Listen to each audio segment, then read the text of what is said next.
Hi everyone. Today we have a very interesting episode. Rather, so we'll be covering more into data governance, and today's guest is a data expert when it comes to governance, cybersecurity, and all that. So, welcome to our channel. So, mine is One Simon Logs, still documenting in and around tech, what's happening, what's new, what's good, and all that, and also exploring different elements of life, road trips, and having fun. So welcome to this channel, and particularly this episode. And the motivation for this actually is very few people are complying in terms of data protection, what is happening out there, how organizations running all these sort of frameworks, how is the implementation and all that. So I have my good friend here from Kabss Fusion. So I'll let him introduce himself, then we can gear up and proceed. So karibu sana. Asante sana. Yes. All right, ladies and gentlemen, I'm called Kelvin Njenga. I'm from Kabss Fusion Limited, whereby we deal with IT at large. But now today we'll be focusing on data protection, demystified. Please we get people to understand what actually the Data Protection Act is, how it applies to your different institutions, even on your private life, on a personal level, on an institutional level. So today we'll try and demystify it a bit in this episode, even as we go on, and at least make people understand what exactly data protection is all about. Okay. Thank you so much, Karibu. And I think in line with this, we can try to understand where we are coming from Yeah. in terms of even the volume of data that is produced on a daily, and why was there need to have all these data protection element? How did it come to be? So where are we coming from? Where are we? And how does the future look like for someone who is now new to this element? How did we get here? Yeah, how did we get here? All right. I think it actually started in 2019, just slightly before COVID.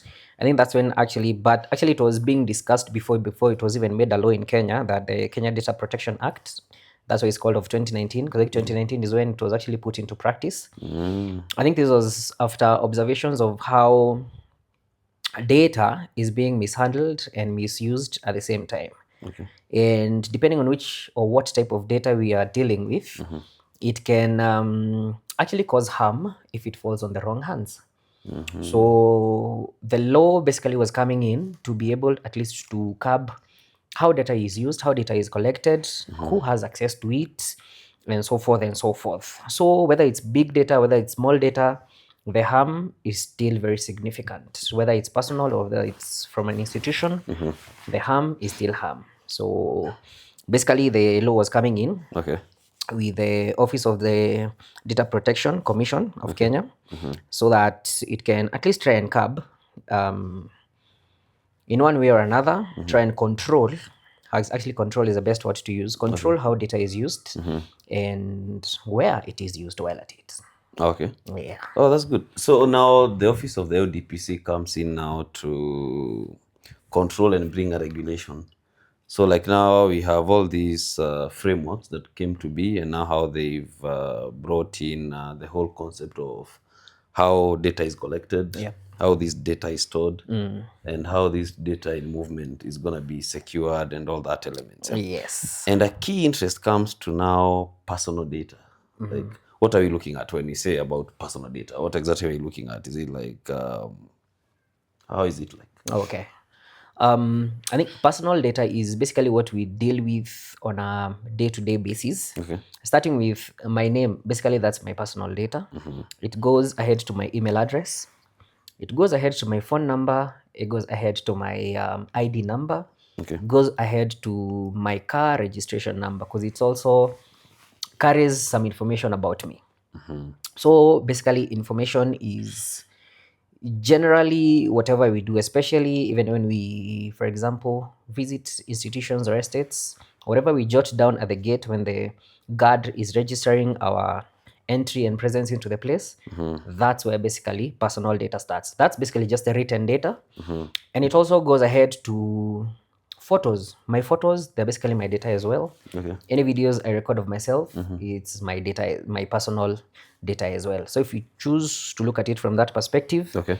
anything that is touching me on any level, whether written or whether pictorial or in video format, Okay. is basically personal data. Well, that's considered as personal data. Yeah. Then now let's understand. So the ODPC comes in. Yes. Then they have a set of rules where now they expect data to be used within, in terms of let's talk even of the retention periods. Yeah. Yeah. Most people actually don't know that people needs to be told, like, for how long is this data going to be hold, and how long will it be stored, of what use will it be. So maybe you can just try to bring that element where now the governing sort of principles, yeah, that will just give us the whole picture of what exactly we are looking at. Yeah, maybe Okay. that would be something.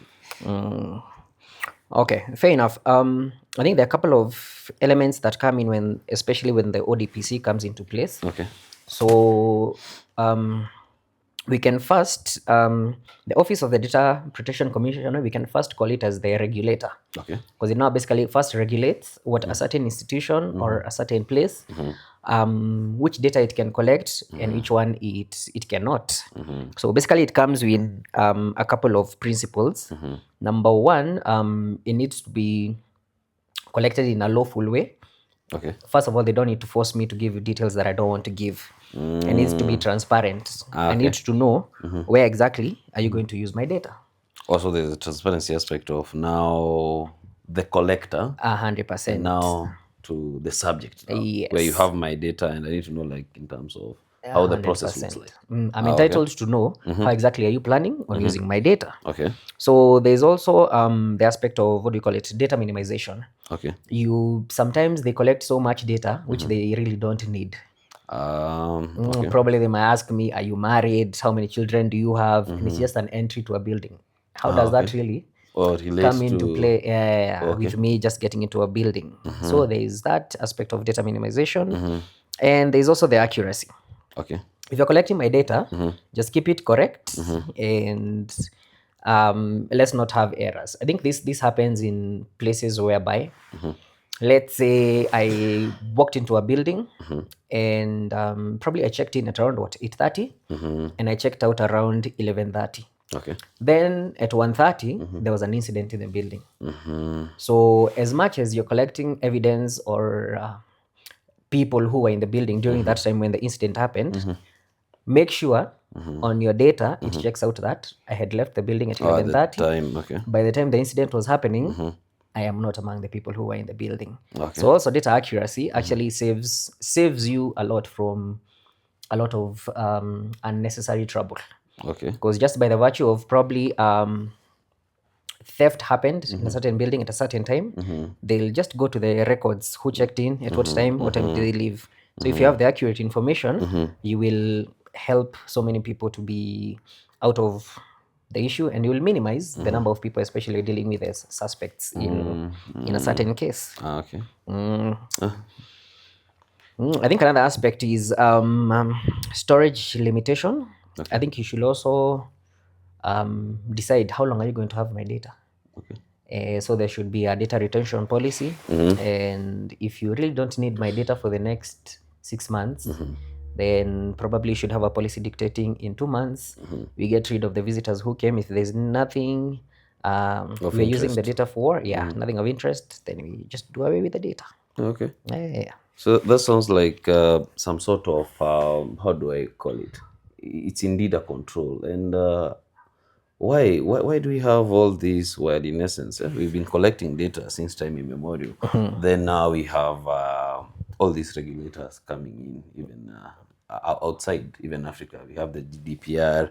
We have so many other rules given per territory. Yeah. So what's happening with the data, and why this big interest in now safeguarding data and trying to minimize its use? I think the top tier one is misuse of data.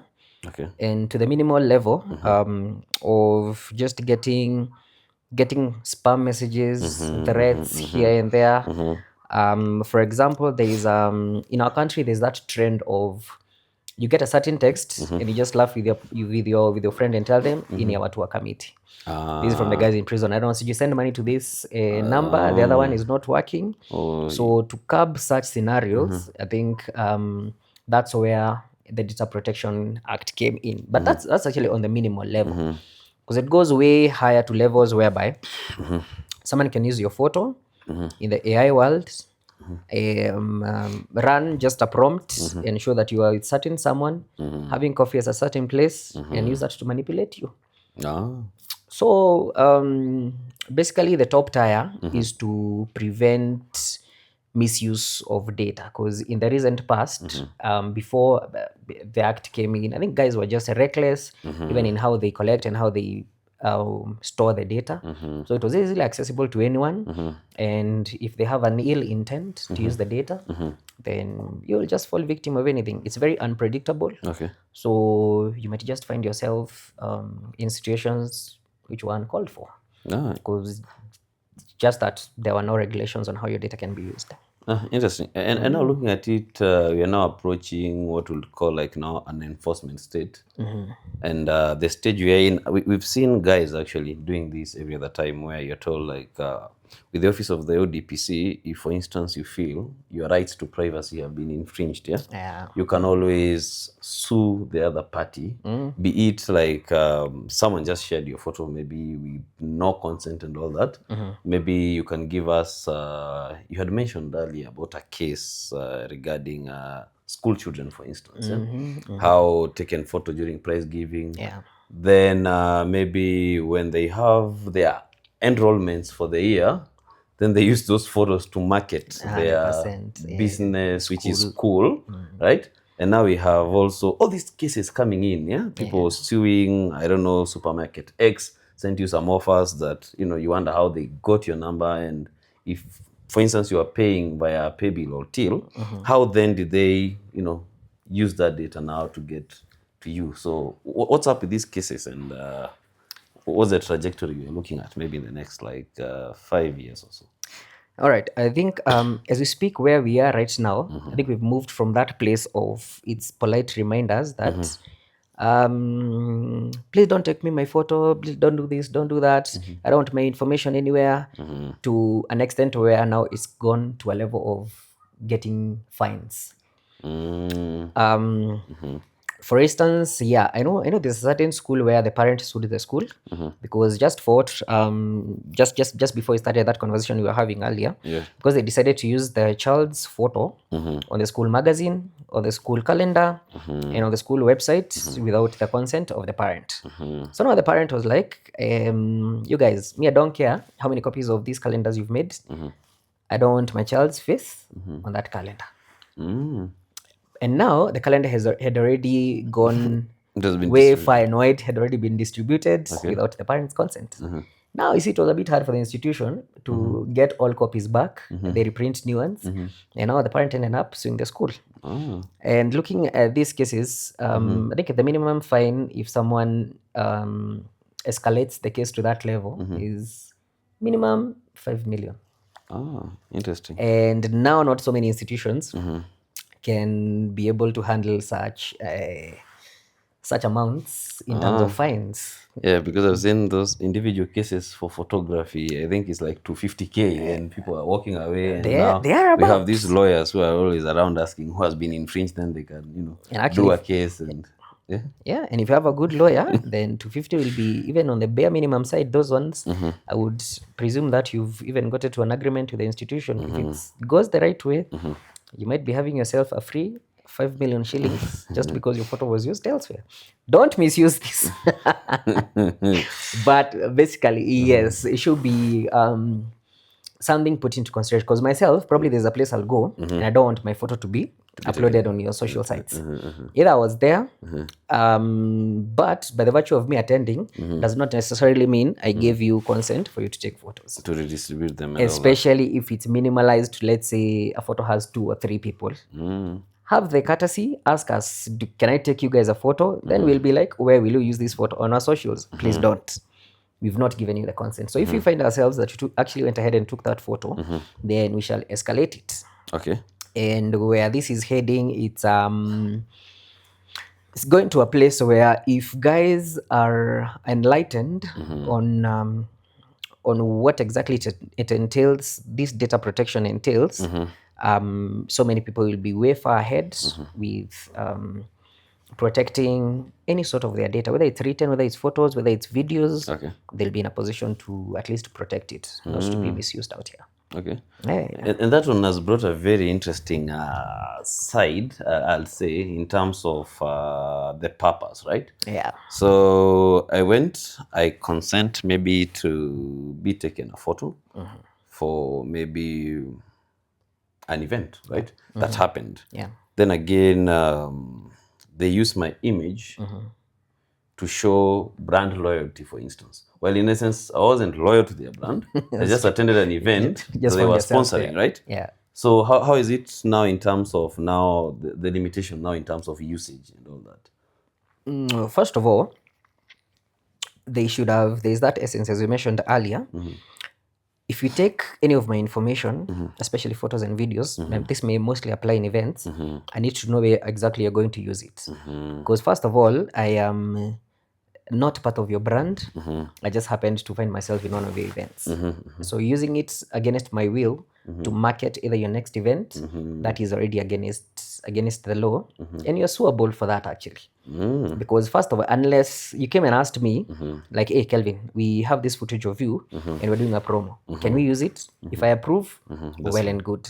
And it's also now on your side, you take the initiative and make my approval documented. The consent itself. 100%, yes. Make the consent documented. Have a trail that certain number of people they've consented for data to be their photos or videos to be used. Because then again, I might go and figure, I'm no longer in good terms with these people, so I'm going to sue you guys. Oh, you just hear about someone who was paid the other day because of such a case, and now you establish a case, and while in essence you had given some sort of consent. Yeah. So okay. It's a two-way kind of ball. So the person giving the consent and the institution being given the consent, it needs to be. You can refer to your notes and say on this and this date, is into this your signature, and into the one we had this conversation with. So leave a trail of the communication and the consent especially, so that you don't find yourself in a mess. Okay, that's interesting. So if it was not documented, it didn't happen. No, yeah, that's what finance guys say. 100%. So it has to be on paper. 100%. Someone has to give consent. Yeah. And now there was the other concept about withdrawing consent. Say, for instance, someone has signed up for something. Then they decide, well, I'm no longer interested, right? That is still within the rights of the subject, right? 100%. Because it should be, however easy it was for me to accept, it should be directly proportional to how I should withdraw that consent. Okay. Because more or less, it looks like it's like you're sending a contract. So there should be terms under which I can withdraw. Withdraw in terms of consent. So if we decide you guys can use my photo for like a year, then after the year is over, then you guys need to come back again. We sign another contract. If after the first year we didn't renew it, and I find now it's 2026, next year you're still using my photo, that thing ended last year. Interesting. So the way I consent should be the same way promotional, the same way I should be able to withdraw and tell you guys, probably I've gotten into another job center that doesn't really allow my face or anything to be seen out be there. Used 100% in this context. Yeah, probably if started working in a church, it was an ABL contract. They paid you very well, but now the values of where you're working and where your image is appearing, they're quite way far apart. But okay, then that's nice. Then I'm looking at, for instance, we've seen people in clubs, right? Where someone maybe they say if you don't want to consent to photography, maybe you can have a pink ribbon or something, or maybe red, and now those ones who have consented should have a blue one.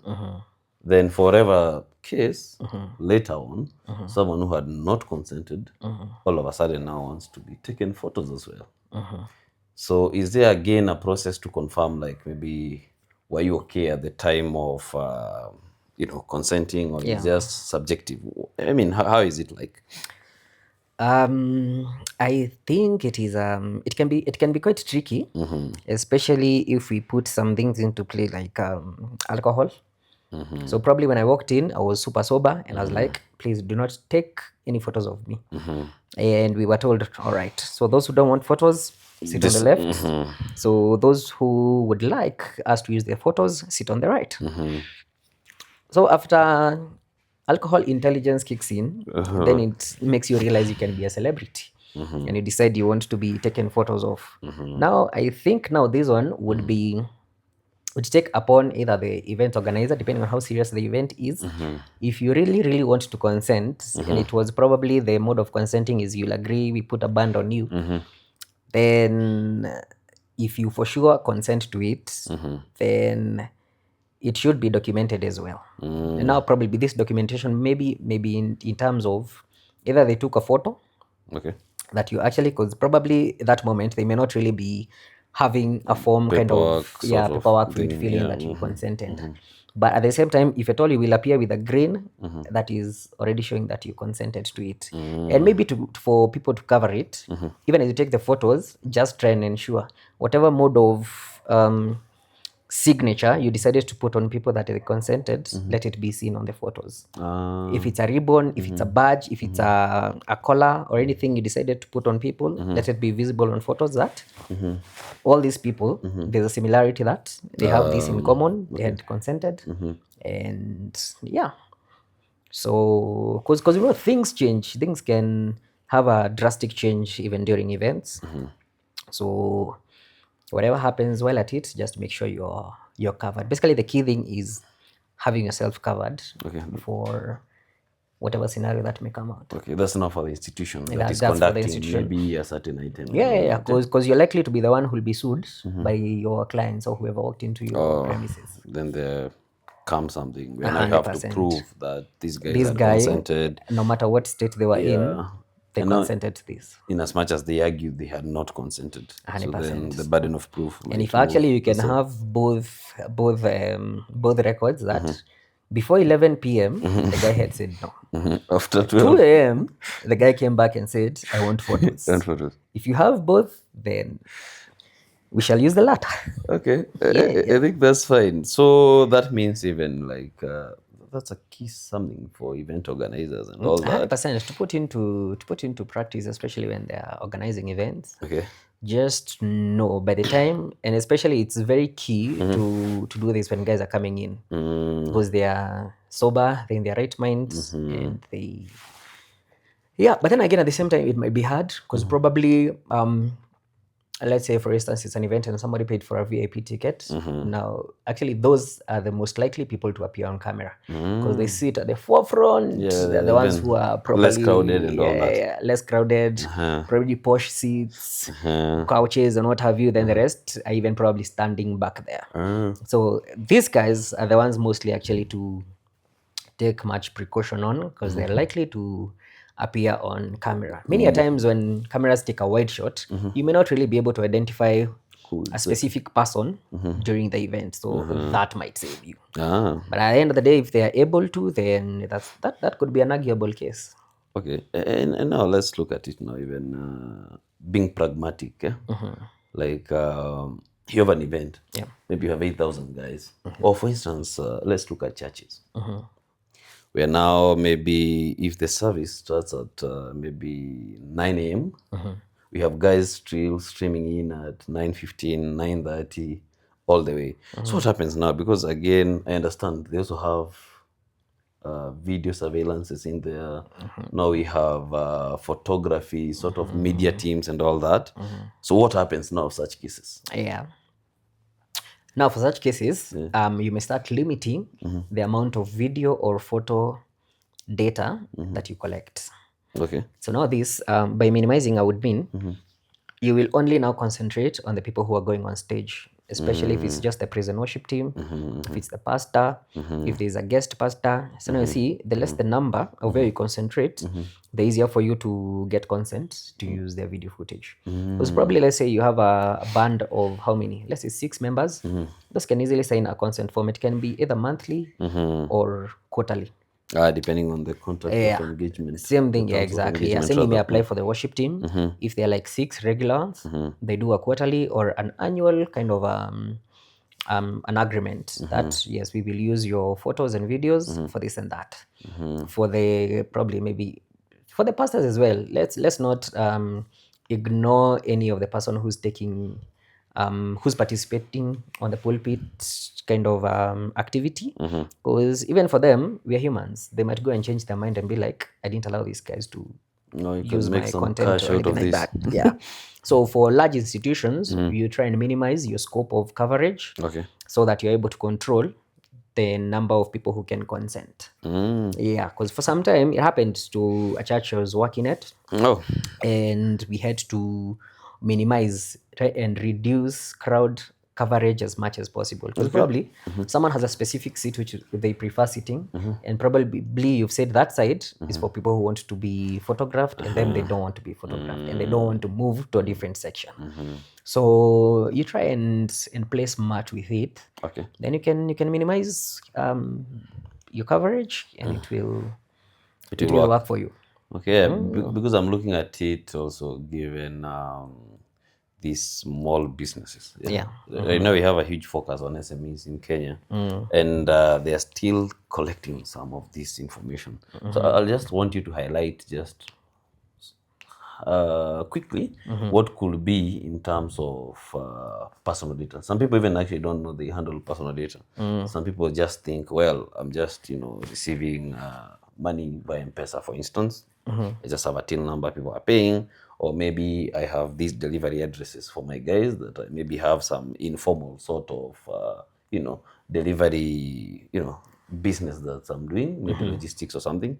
Then you see I'm holding addresses, I'm holding phone numbers, I'm holding even for some cases ID numbers, emails and all that.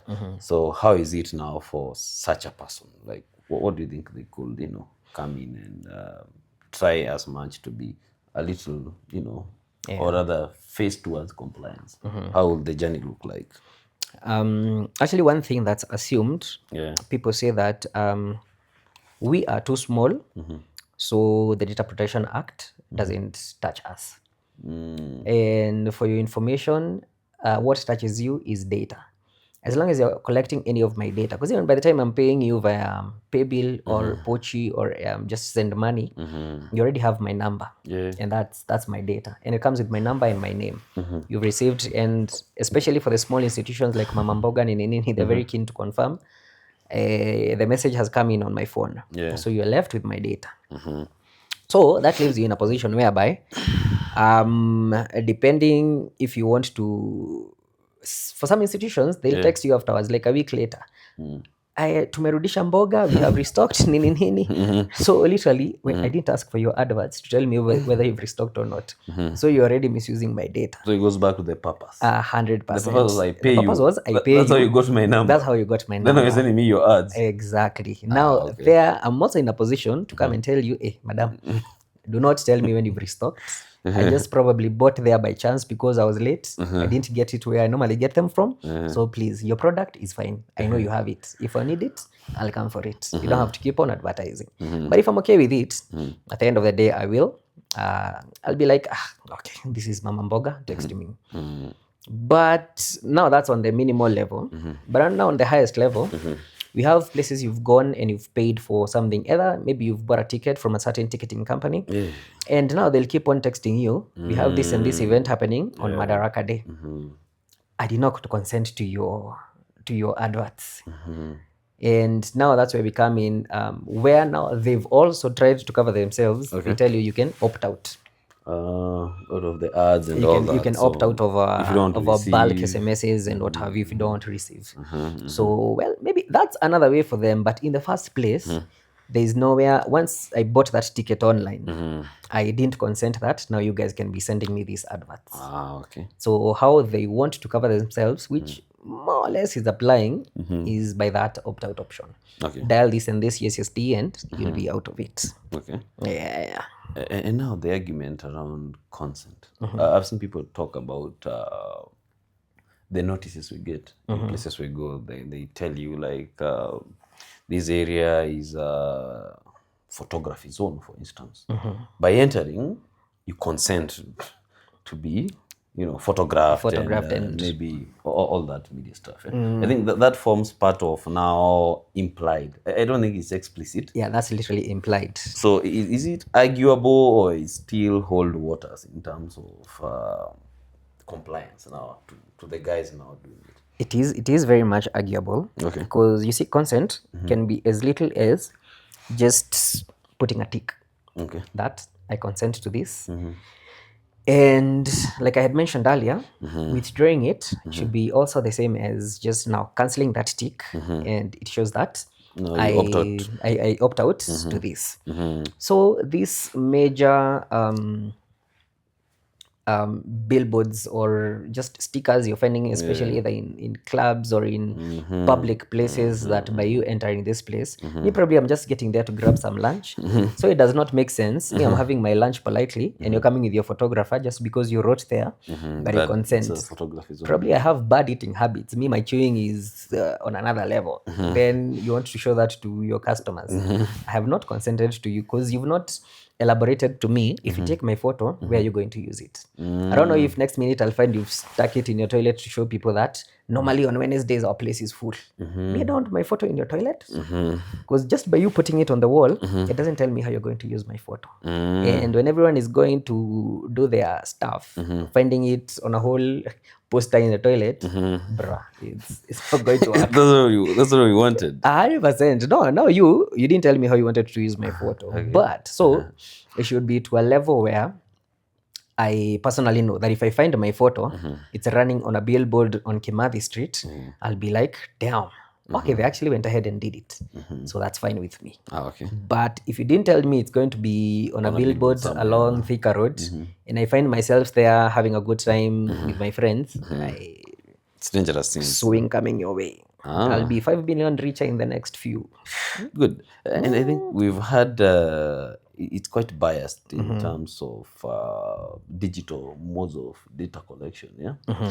So now I'm looking at it like in estates, for instance. Yeah. Almost estates and offices. Almost everywhere now, you'll be asked for maybe your name. Already they've taken your car plate if you have one, and now it's all in the book. Most places. Yeah.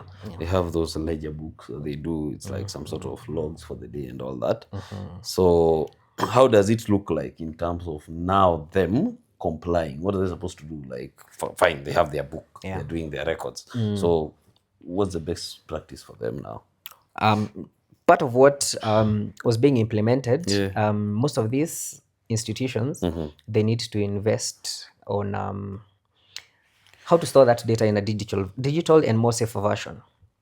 Because for sure we can say those books, first of all, many times I know they can't account when a book is full, where does it go? Is it taken by the security company that's been employed by, for example, let's say the estate, or the contracted or out? is it the person who's managing the estate that comes for the book? Where does all that information go to? Because probably in, give it like a month, they have so much information. You have so many visitors coming to that estate and what have you. So where does that data go?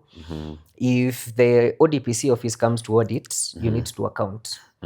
Probably the estate has been in existence for the last since 2020. Let's even say 2020, because now the act was in place.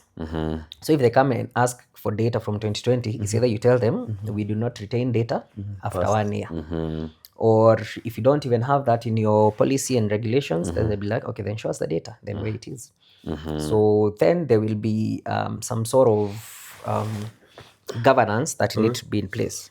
So at least the easiest way would be to, what I've seen happening nowadays, now the places have decided to start investing.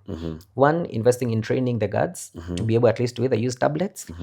And a couple of guys have developed some systems whereby they can just grab your data either by you presenting your ID, then it will grab the needed information. Because again, we said you don't have to grab all my information. Minimization, if I remember well. Yeah, 100%. So it's just the vital information that you need. Either probably my name, my ID number, the house I am visiting, and probably my car number plate. Because while at it, if they collect it, then I can ask them, what do you need this information? Then probably they'll be like, if anything happens to your car when you're in your friend's house, whoever you've come to visit, you can be in a position to call you, alert you, and come and either check on your car or something like that. So if they can actually tell me how exactly they're going to use that data, well and good. Personally, many places I've gone to, the guards can't even tell you why they collect that data. For them, they're not well informed. I think it narrows down to like. They were just told, this is your job. You need ABCD. You collect this information. If they don't give you, don't let them in. So I'm like, so where are you collecting my data? Mi niliambiwa na mdosi. Nichukue ID. Usipoandika uingi. Yeah. Okay. Sometimes you're like, okay, fair enough. I want to get in. Let's not make it a scandal over here. Okay. That's fine. Then I think there's also the whole thing about sensitivity of data. Because I understand some data is quite, in as much as it's personal and all that, data, one is more sensitive than the other, right? Yeah. And one is more public than the other in the aspect of like, now you see like your car number plate. I mean, everyone is seeing it, right? Everywhere. But now, an ID number, for instance, until it's shown. Yeah. But all of them, they identify to someone at the end of the day. Yes. That plate at the end of the day is linked to an email somewhere. It's linked to a KRA pin somewhere. It's linked to all that information, right? So how then again do we draw now in terms of personal data, sensitive data, and how now do we come down now? Let's now try to break down now those two in terms of personal data, sensitive ones, and all that. Okay, fair enough. I think I'd say, especially with personal data, some of it is very sensitive, especially when it comes to health kind of data. Also religious. I know some people may prefer not to reveal their ethnicity because probably the place they're going to, they don't really approve of a certain religion. Philosophical beliefs, political beliefs. You might say something political and you end up being beaten up. So some of these things, they are quite, if you really don't need to know, it is upon me not to really tell you. Okay. Because probably, even as you've said, probably like my ID, if I visit a certain hospital, because they operate on a centralized kind of a system. Straight from, by the time you're going to pick your ticket, that's where actually you put in your details. And by the time you're getting to see the doctor, all that information has passed. It's gone through the cashier, it's gone through the triage. So wherever you're going, they have your information. They just check, they ask you, are you so and so? Fair enough, they're ready. So first of all, if it's a controlled system, I think the person at the cashier doesn't need to know what exactly I am ailing from. Then they just need to know the bill. What is my bill? Then if it's on a high level that they need to know what exactly is being charged for, it should be on a high level. Either not the details. No, not really the details. That I don't know, he's suffering from this and this and that. Okay. So there's depending on the institution. I've chosen to use a hospital because I think it's quite it cuts the edge between purely personal data. Because some illnesses you really can't go announcing publicly out here. And regardless, inaweza kuwa tu, it's just a homa, it's just a cold. But at the end of the day, me just came to be treated. And I have to find the cleaner saying, you see this guy, we alikuwa na homa, sijui ilikuwa na gaje. And you don't even know how it even got to them. So basically, having systems that curb the level at which my data is accessed would be the best. Let's just the doctor know that I am mailing from here and here, and by the time he's keying in from his system and it's going, I'm being asked to go to the pharmacy and pay, let the pharmacist know I've just been sent to get this medicine and I've already paid. Okay. Not that they starting looking at you in this guy is dying, he's suffering from something. So it should be to that level. Interesting. And that brings us to something that you brought now when it comes to handling of this data. Even with the books, for instance, the one you gave an illustration of soldiers and the security firms who eventually ends up with this data. Then you're looking at how, when this data is in storage, who has access to this data, right? Yeah, because at the end of the day, you may go to the hospital, have all your data captured, then who are the guys who are having access to that data? Then I think the ODPC had refined and broken down those in terms of the role they play in terms of now working with this data. So maybe you can touch on that so Yeah. that we can get yeah. So basically, I think especially for when you're writing in your data, Yeah. it narrows back to the use. Because like at the gate, if especially they're using the analog way of recording it on books, anybody can have access to that data. Because now you see what happens is the guard gives you the book, especially if you're in the car, they give you the book and a pen. You write down. You can decide to take photos of the previous pages, and now you already have other people's data. Yeah, so that's mishandling in the That's first pure place. mishandling of data. So first of all, that's why new systems should be put in place, at least to curb any other person to have access to your data. So now see if they're using like a tablet, I think many institutions have put them in such a way that by the time they are clicking the submit button, even them, the guards, they don't have access to your data anymore. It's going to a certain backend somewhere where either it's lying with a security officer or an admin somewhere, such that they're the only ones who are capable to access your data. So putting such mitigations in place, it saves you a lot of those shenanigans that come afterwards. You're getting spam emails, you've won this, you click on it, it installs a virus in your machine. So it becomes a very long chain of issues. especially with just small data that you wrote somewhere, then it landed on someone who's trying to try out their virus, and you happen to be one of them just because you got an email, and The so guy can forth. try out. Yeah. Okay. So I think then that brings us to a very interesting concept of now the whole bigger picture Yeah. of setting up the office, right? It was for now consumer and the general public to be protected. Yeah. And how their data is handled and used and all that. Yeah? So you can just be able to let us know what are some of our rights, because some of us are just maybe in one way or the other affected, Yeah. but in essence we don't know we're affected, or someone needs to know how to opt out, someone needs to do that. So what exactly does it look like now in terms of now my rights as a subject? Yeah. Yeah. I think first of all, what an institution needs to do, it needs to tell you what exactly they'll be using your data for. Data they're collecting, The right? data they're collecting, either by the time they're collecting it or even before it's collected, before I decide to give it on, because you'll see on the form the information they need. So before I fill in why do you need all this data about me? And then again, probably if you're a returning visitor, you should be in a position to request how much of my data do you have. What do you hold? Is it just my email? Is it my ID? And do you really need them? How can we minimize the kind of data that an institution is having? Also, having wrong information about me. Probably it's a bank. Then you need to verify that actually the email they have is yours, the phone number they have is yours.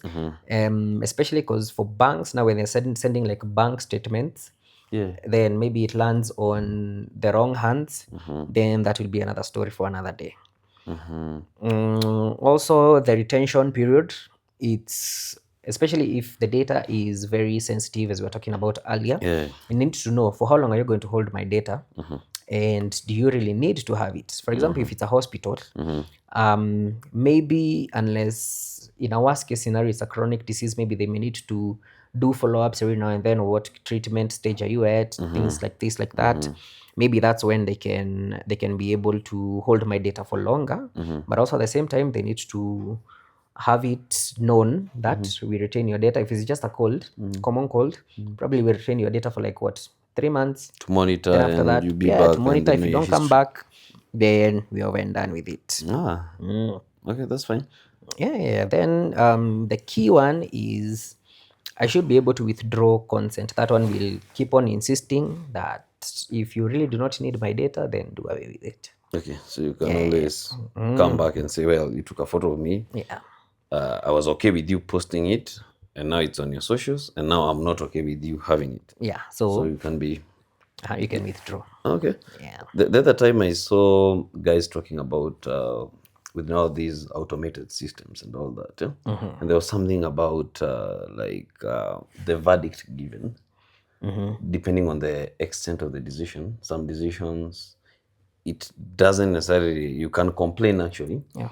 if by inputting your data, a decision was solely drawn from a sort of an automated machine. It's a black box, right?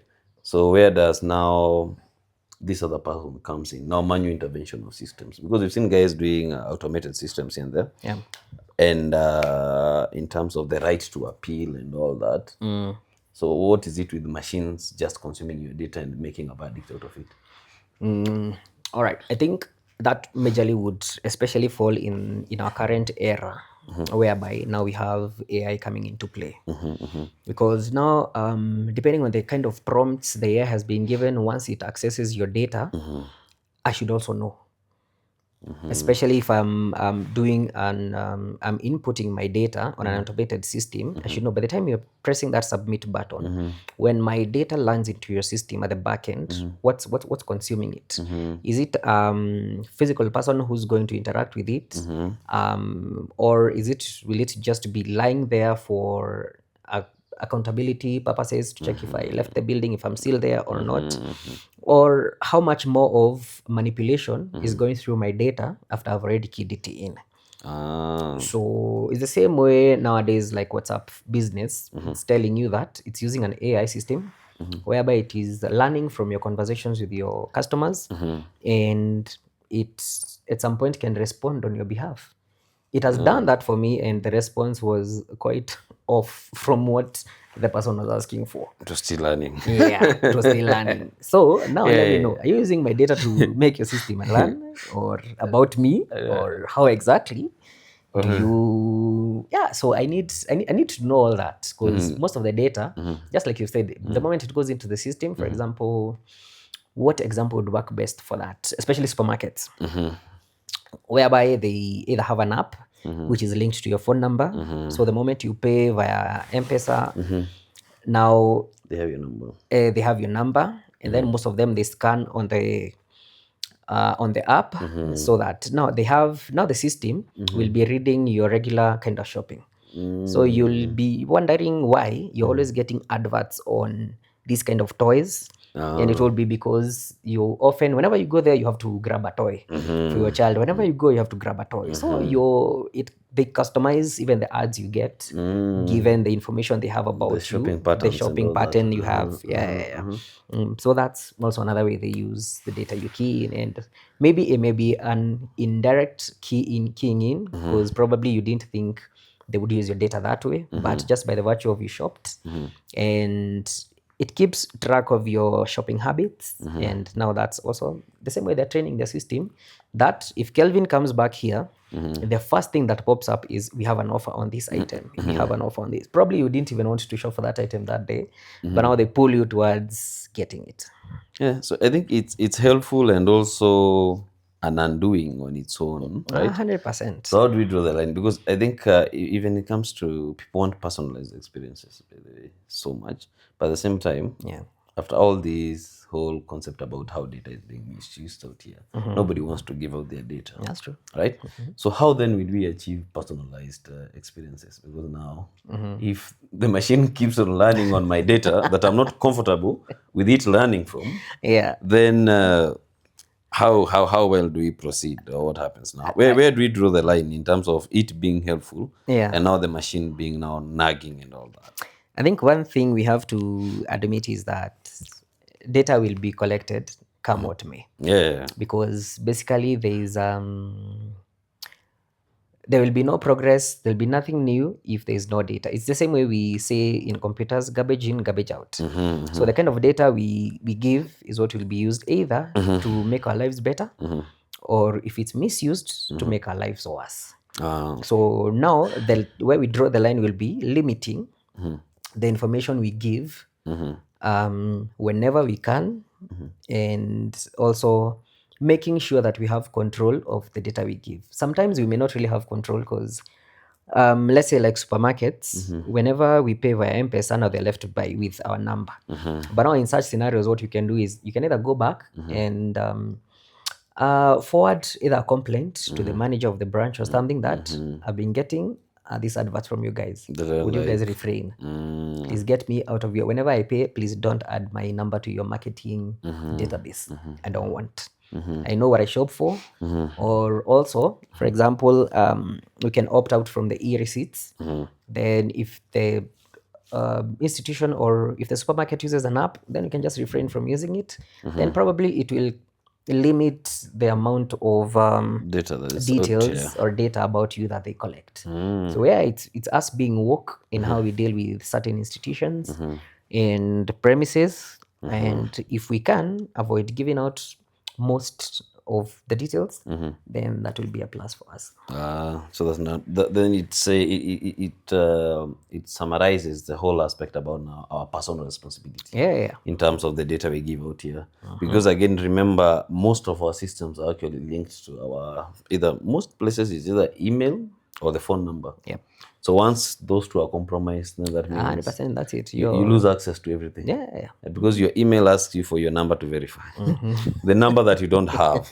So that means, again, the person who is running your number is actually now like, I think we'll do an episode on digital identity, actually, 100%. and run more nuggets around it, and also passwords and all that. So so now with this whole ODPC thing and what's happening, right? Yeah. Which sectors now are coming into most now in terms of affected? And we look at it like we know big corporates, most of them are trying to adopt and form frameworks within themselves in terms of what they're going to do next and all that. Yeah. So who are these other people who are still like reluctant about adopting, while in essence they should be adopting these things? Yeah, maybe you can just think we have a couple of institutions that really neglect this Data Protection Act. First one being schools. Yeah. And especially it's very unfortunate that they literally use children photos without the consent of parents. And it's unfortunate where we are right now. We've had so many cases of children going missing, and that's probably because the details or information of that child fell on the wrong hands. Probably we really don't know what's happening, and it's super unfortunate. And so if they know the trend, maybe of a certain child, where they live, where they're picked, where they're dropped, and stuff like that, so now they become a victim. And so schools should actually take proper measures on this. SMEs and startups, they claim we are too small, so this thing will not affect us. That's another place. As long as you hold any data, that becomes, first of all, personal data to somebody else, of somebody else. Even your employees, you have their records. You have now, even with employees, because now, especially when now insurance comes into play, they ask for more information. Do you have children? Do you have a wife? So now you're collecting so much of their data. Churches and NGOs, they have so much data. When you register to get married in a certain church, they get your information, they get your spouse's information, they have your certificate. So, and SACCOs as well. Well, now SACCOs, they even have your bank details, and with your bank details, definitely you had to give your email, your ID, and stuff like that. So those, among many other institutions, they're running on data that either for you to even open a bank account, you have to give so much information. For you to open a company, you have to give so much information, including KRA PIN and what have you. So most of this, they literally have all our data at the palm of their hands.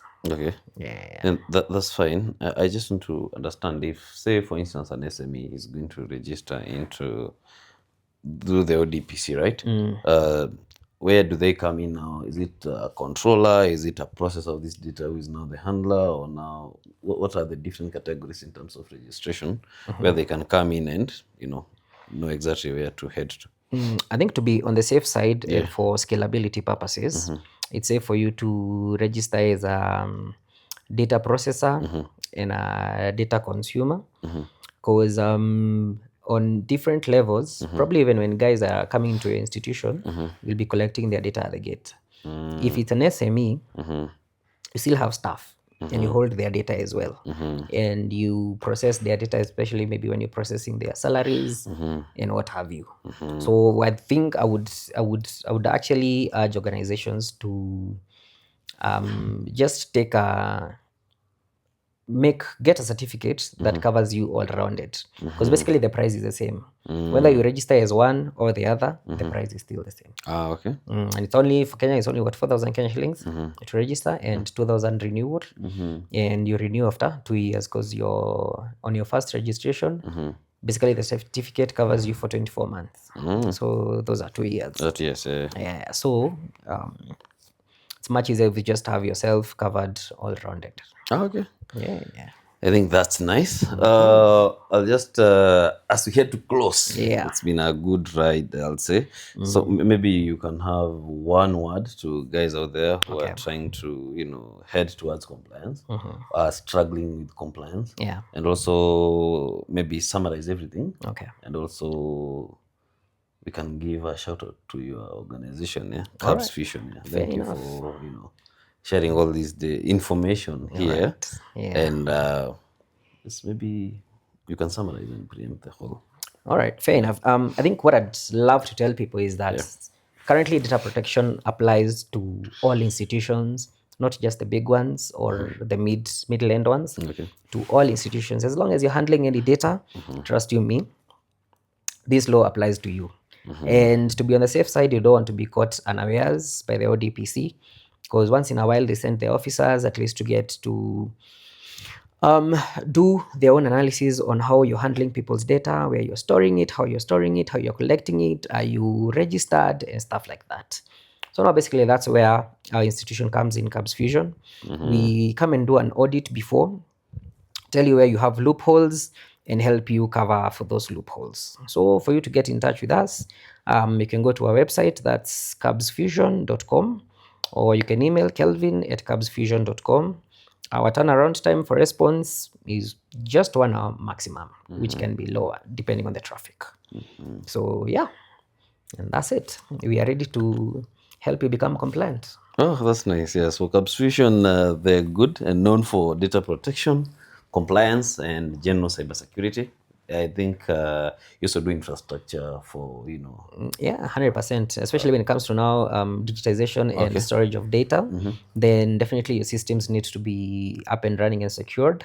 So we offer servers, we offer security, we do firewall. So we're basically an end-to-end solution provider. Okay, that's nice. I think we'll attach on the description the link to the website. Kabss Fusion is quite confusing. The number of S's, I think one of the S's is silent. Yeah, KABSS Fusion. Yeah, One word. Kabbsfusion.com. Yeah, We'll put it on the description. Yeah, we'll add it. And thank you very much for the good summary and the good drawdown of the points and all that. We'll also tag your account on YouTube. Sure. Yeah, this episode will be available on YouTube. And also, we'll be bringing more episodes based on, this was just a high level sort of discussion. So you're going to go sector by sector, see what we can do, and also bring a whole element of the digital identity. We shall have a whole discussion around some of the things that we take so easily, or rather for granted, that would actually enable a breach. Yeah. So we look at our practices on a daily, what is this thing that we do, and we'll try to contextualize within, what we normally do on a real life basis. So thank you very much, and looking forward to the next episode and collaboration. Definitely. Thank you very much. Asante sana. Thank you for the invite. Okay. Looking forward to the next one. Yeah, sure. So guys, like this, share your comments in there. We're looking for it. Also share with your friends. Let us spread the word. Let's spread the information, and subscribe for more. So we'll be bringing more episodes. Thank you, and cheers to the next one. Adios. See you in the Cheers. next.